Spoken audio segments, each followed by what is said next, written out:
Hello everyone. In this video lecture, I am going to discuss Newton's forward interpolation formula. देखो Newton's के forward interpolation formula है, backward interpolation formula है, उसके बाद इस chapter में कुछ सेंट्रल डिफरेंस फार्मूला भी हैं. ठीक है. तो फॉरवर्ड इंटरपोलेशन फार्मूले में हम क्या करते हैं, फाइनाइट डिफरेंस टेबल बनाते हैं और फाइनाइट डिफरेंस टेबल की हेल्प से हम क्या करते हैं, किसी टर्म की वैल्यू निकालते हैं. मतलब हमें एक जनरल टेबल गिवन होगी, उसमें हम क्या करेंगे, हमें कुछ डेटा दिया होगा, एक्स की वैल्यू 1 पे, वाई की वैल्यू कुछ और है, 2 पे कुछ और है, तो हमें कोई रैंडम वैल्यू पे वैल्यू बतानी होगी वाई की. उसके लिए हम इंटरपोलेशन फॉर्मूला यूज़ करते हैं और इंटरपोलेशन के लिए फाइनाइट डिफरेंस टेबल यूज़ होती है. तो सबसे पहले हम फॉरवर्ड इंटरपोलेशन फॉर्मूला पढ़ रहे हैं. फॉरवर्ड इंटरपोलेशन फॉर्मूला तब यूज़ करते हैं हम जब हमें डेटा के स्टार्टिंग की वैल्यू फाइंड करनी हो. ठीक है. देखो कोई function y is equal to F X है जो हमें दिया हुआ है और y की फॉलोइंग वैल्यूज गिवन है. मतलब किसी a पे वैल्यू गिवन है, जैसे y की वैल्यू 1 पे दे रखी है, फिर 1 प्लस h कोई फिक्स वैल्यू है तो 2 पे दे रखी है, a प्लस 2h 3 पे दे रखी है, a प्लस NH. मतलब इस तरह से हमें फंक्शन की बहुत सारी वैल्यूज दे रखी है, जहाँ पे h क्या है, स्टेप साइज. जैसे इंटरवल नहीं होता 10 20 30, तो स्टेप साइज कितना हो जाएगा 10. इस तरह से h स्टेप साइज है और a इनिशियल वैल्यू है जो हमें गिवन है. तो अगर हमें टोटल n+1 आर्ग्यूमेंट्स गिवन है, n+ आर्ग्यूमेंट्स का मतलब है कि हमें डेटा में 4 वैल्यूज गिवन है, तो हमारे पास जो पॉलिनॉमियल बन के आएगा उसको सॉल्व करके वो कितने डिग्री का आएगा, n डिग्री का. मतलब अगर हमें 4 वैल्यूज गिवन है तो हमें 3 डिग्री का पॉलिनॉमियल मिलेगा. अगर हमें डेटा में 5 वैल्यूज गिवन है तो हमें 4 डिग्री का पॉलिनॉमियल मिलेगा. और हम पॉलिनॉमियल निकालेंगे कैसे, न्यूटन्स फॉरवर्ड इंटरपोलेशन फॉर्मूले से. यहाँ पे हम जो x होता है उसको क्या कंसिडर करते हैं, a plus H U. You हमने एक नोटेशन ली हुई है, तो x को जब हम a plus H U consider करते हैं तो u की value x minus A upon H आ जाती है. x जनरल वैल्यू है जिसपे हम कोई भी रैंडम वैल्यू हो सकती है जिसमें हम वैल्यू निकाल रहे हैं. मतलब x एक वेरिएबल है, a इनिशियल वैल्यू है और h डिफरेंस है, जितने का हमें जो डेटा दिया होगा उसमें डिफरेंस दिया होगा. तो न्यूटन्स फॉरवर्ड फार्मूला हम इस तरह से लिखते हैं जिससे हम अपना पॉलिनॉमियल निकाल पाएंगे.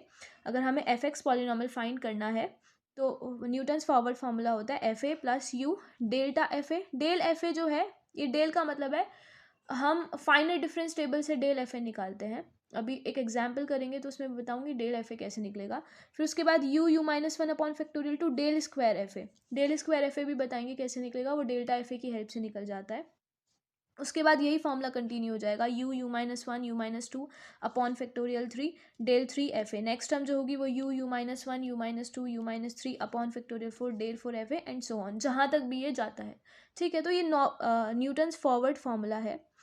इसको हम यूज़ कहाँ करते हैं, इसका यूज़ पहली चीज़ तो है पॉलिनॉमियल अगर हमें फाइंड करना हो, गिवन डेटा है और हमें पॉलिनॉमियल फाइंड करना है तो हम न्यूटन्स फॉरवर्ड फार्मूला की हेल्प से पॉलिनॉमियल फाइंड करेंगे. दूसरा, अगर कोई डेटा हमें दिया हुआ है और हमें शुरुआत में से कोई वैल्यू निकालनी है तो भी हम न्यूटन्स फॉरवर्ड फार्मूला ही यूज़ करते हैं. Let us take a example. जैसे कि इसमें लिखा है find the polynomial from following data. ये हमें डेटा दिया हुआ है, इसमें से हमें एक पॉलिनॉमियल निकालना है. ठीक है. तो एग्जाम में भी इस तरह के क्वेश्चंस पूछे जाते हैं. तो x और एफ एक्स हमें डेटा दिया है, x की वैल्यू 0 1 2 3 4. तो पहली बात तो ये याद रखनी है कि Newton's forward formula backward formula यहाँ पे हम जो यूज़ कर रहे हैं वो इक्वल इंटरवल के लिए कर रहे हैं. अगर यहाँ पे अनइक्वल इंटरवल होता ना तो हम ये वाला फार्मूला यूज़ नहीं करते, क्योंकि फिर h डिफर करता है ना. तो Newton's forward formula, Newton's backward formula, ये सब इक्वल इंटरवल के लिए यूज़ होता है. इक्वल इंटरवल मतलब स्पेसिंग इक्वल होनी चाहिए. 0 के बाद 1 है, 1 के बाद 2 है, 2 के बाद 3 है, ऐसा नहीं होना चाहिए फिर 3 के बाद सीधा 5 आ जाए, फिर हम ये फार्मूला नहीं यूज़ कर सकते. और एफ एक्स हमें डेटा दे रखा है 3 6 11 18 27. तो हमें इस डेटा से एक पॉलिनॉमियल फाइंड करना है. अब देखो हम पॉलिनॉमियल कैसे फाइंड करेंगे, हम न्यूटन्स फॉरवर्ड फार्मूला लगाएंगे, उससे हम पॉलिनॉमियल बनाएंगे और जो पॉलिनॉमियल बन के आएगा वही हमारा आंसर होगा. ठीक है. तो अगर जनरल पॉलिनॉमियल बनाने के लिए आए फाइनाइट डिफरेंस टेबल से या डेटा से, तो हम न्यूटन्स फॉरवर्ड फार्मूला उसमें अप्लाई करके पॉलिनॉमियल फाइंड कर सकते हैं.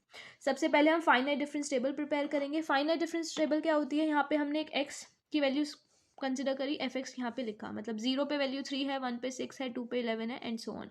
अभी जो डेल्टा एफ एक्स होता है ना, डेल्टा एफ एक्स का मतलब है प्रीवियस वैल्यू में सेकेंड नंबर वाली वैल्यू में से पहली वाली वैल्यू माइनस करना. मतलब अगर हम डेल एफ ज़ीरो निकाल रहे हैं, अगर हम डेल्टा ऑफ एफ ज़ीरो निकाल रहे हैं तो हम क्या करेंगे, f1 में से f0 माइनस कर देंगे.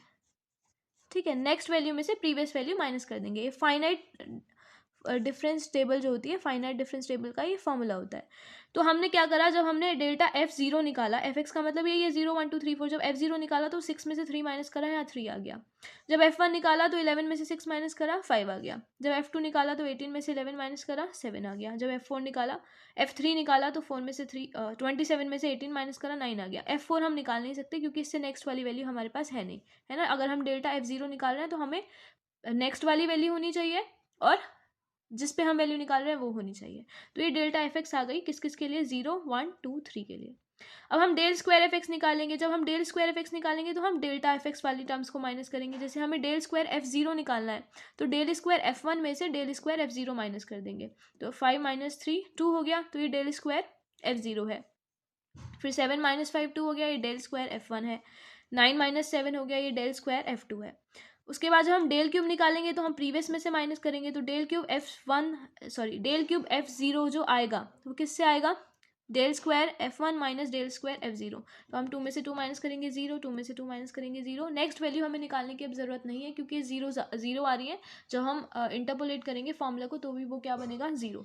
एक और चीज़, यहाँ पे वैल्यूज़ कितनी दी हुई थी, यहाँ पे देखो 1 2 3 4 5 वैल्यूज़ दी हुई थी, मतलब 5 आर्ग्यूमेंट्स हमें दिए हुए हैं। तो जो पॉलिनॉमियल बनेगा वो कितने डिग्री का बनेगा, या तो 4 डिग्री का बनेगा या 4 से कम डिग्री का बनेगा। 4 से कम डिग्री का इसलिए बन सकता है क्योंकि हमारी डेटा की जो वैल्यू है वो पहले ही 0 हो रही है, लास्ट पे 0 ना होके इससे पहले ही 0 हो रही है।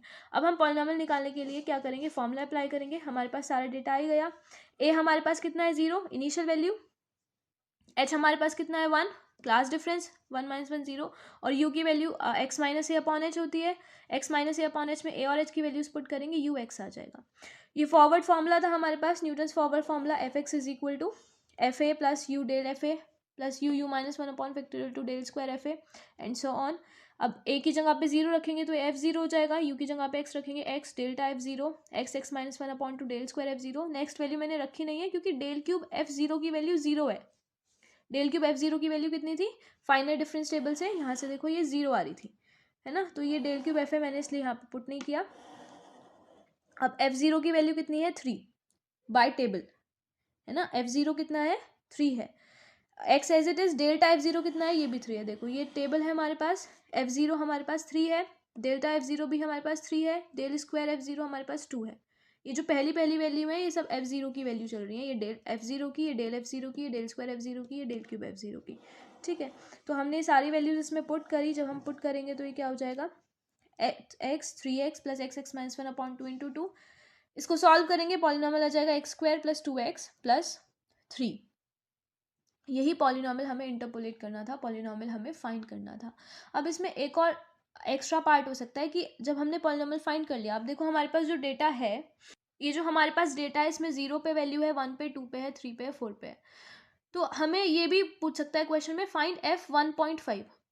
तो F1.5 का मतलब हमें 1.5 1 और 2 के बीच की वैल्यू निकालनी है, तो स्टार्टिंग में आ रही है ना, इसीलिए अगर हमें शुरू की वैल्यू निकालनी हो तो हम फॉरवर्ड फॉर्मूला लगाते हैं।